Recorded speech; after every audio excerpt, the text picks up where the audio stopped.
Hello, everyone. Welcome to another episode of the On Fire B2B podcast where we take business owners and CEOs in the B2B space. 6 questions, 9 minutes, because the best know when to be concise and when to end. And let's get to it. Question number 1, in a couple sentences, tell me who you are and what do you do? Great. Hi, Bob. My name is Laura Gamble, and I am a business and executive coach and consultant. I help primarily female CEOs and entrepreneurs handle the overwhelm and the stress that comes from owning their own business so that they can have more time to spend with the people they love doing the things that they love to do. Perfect, Laura. Question number 2, what is the best thing about working with businesses?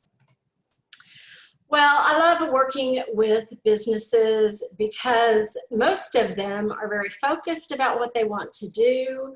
Most of the people that I work with also have some kind of philanthropic edge, or they're even a nonprofit. I do a lot of work with nonprofits. So I like working with people and businesses that like to help others. Awesome. Question number 3. I'm hearing from other top executives that testimonials and reviews are becoming more critical now, especially video ones. What are your thoughts? Well, I completely agree that testimonials and reviews are very important, especially in the LinkedIn space. I'm not so sure about the videos yet, although I tend to think that's becoming more and more popular now. I think the videos maybe add a little bit more credibility to it because you actually get to see the person and hear the person that's giving the review. Right, and also I come from the online marketing space, and it is so easy to fake a written testimonial. Oh, definitely. Yeah, so video, a little more, I mean, it's doable, but it takes a lot more effort to fake one of those there. So yes. Question number 4, what advice you share with other companies working in the B2B industry? Go. Oh gosh, so much. I think be authentic, first of all. Provide what you can to help. And I always like to say, and I don't know who said this first, but under promise and over deliver. Yep. That way your customer will always be happy. Doing that the other way around, and you could run into some problems. You could there. Well, let's talk about time management and delegation, because that's where your expertise lies, correct? Yes. Yeah, so give me some tips there, for a business owner on things they can do to start delegating and dealing with time management. Sure. So we all know that we don't have enough time. And so the best thing to do is I like to use the time blocking technique. So I set aside on my calendar specific times and blocks of time every week for the specific things, the repetitious type things that I do every week. For instance, I have specific time set aside for when I do my social media. I have specific time set aside for when I schedule my coaching appointments. I have specific times and days of the week when I do my reading and research, things of that nature. So if you can block those out on your calendar ahead of time, then when those other things pop up, you know what spaces you have that you can plug those in. Now, the secret to time blocking, though, is you have to hold those blocked out pieces of time. You have to hold that sacred. Don't mess with it, because the first time you mess with it, then you've got permission to mess with it. So, of course, emergencies come up, and we always know that. If you work in an office and you have employees, other staff around you, close your door, put a note on your door that you are not to be disturbed. I used to put a note on my door when I was doing grant writing in the nonprofit world. I would say, the note said, grant writing, do not disturb unless the building's on fire or you have coffee or chocolate. And so my staff knew what I was doing. I was writing grants, and they understood why I couldn't be disturbed during that time. Right. And also, I think to add on to what you're saying there is treating it almost like you said, treat it like a meeting. So for example, if I decided, I really want to make my lunch a little bit longer, I really don't want to meet Laura right now, that would be very disrespectful. Now, if I called you and said, Laura, I have an emergency, we need to reschedule. Well, even if it's 5 minutes beforehand, it happens, but treat it, your time blocking the same way. Right. Exactly. There we go. Love that there. Question number 5. What other top CEOs and business owners in the B2B industry? like yourself would you like to acknowledge as a leader and should be a guest on my podcast?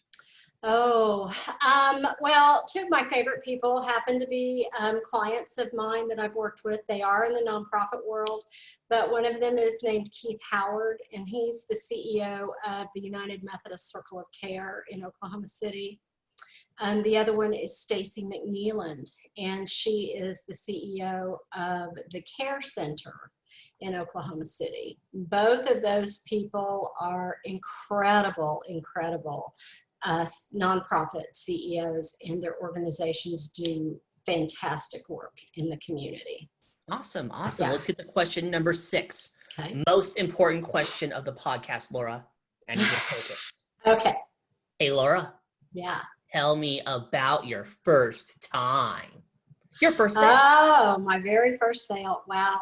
So I was thinking about that question, trying to think back, and the first sale that I can remember as a professional salesperson in the business world, I was selling radio advertising in El Paso, Texas. And back then we had a joke that we sold air. And I had just gone through all my training. I was a brand new radio salesperson, and I went out and called on a business. I think it was like Thurman's Computer Services or something. And this was back in the day, really before the internet. Mm-hmm. And people were just beginning to use computers and PCs in the workplace. And so I went out and I met with the owner of the small business, and I did everything exactly like they had taught me to do. You know, I asked the questions, I gained their, the rapport, talked to them about their challenges in the business and the problems that they were having. I did the features and benefits of the radio station, right. Presented my proposal that I had for him, and he bought it. And so I don't know if it was because I did such a good job, or maybe he just liked me. I don't know. But you never know. That was my first sale. Well, who cares? You got the sale. It doesn't matter why you got it. Yeah, I did. There we go. Laura, you have 1 minute and 37 seconds left. Okay. Promo time. Okay. Ask me a question. Talk about the weather, or since the best know when to be concise and when to end, we end early. Go. Well, I just want to say one more time that the name of my company is Redbud Advisory Group, and I am a small business and nonprofit coach and consultant. And I love working with CEOs and entrepreneurs to help them overcome overwhelm and overstress and overwork. Love it. Love it. Yeah. You have 1 minute and 5 seconds left. Is there anything else you'd like to add, or we can end early, and that's okay? Well, we had this time blocked out, or I had this time blocked out, and I think it's fine to end early. We're doing it. Sure, you have other things to do. There we go. Hey, you pulled it off. 6 questions, Right. 9 minutes. Is the best. Thank you. Be concise. Yay! Your website. Say it real quick. redbudag.com. In the description. Magic. Laura, thank you so much for being on. Tip of the hat to you. Thank you, Bob. Thank you. It's been You're fun. welcome. And for everyone else watching or listening, make sure you check out more episodes of the On Fire B2B podcast. I am Bob Clark. You all have a wonderful day. Talk to you later. Bye.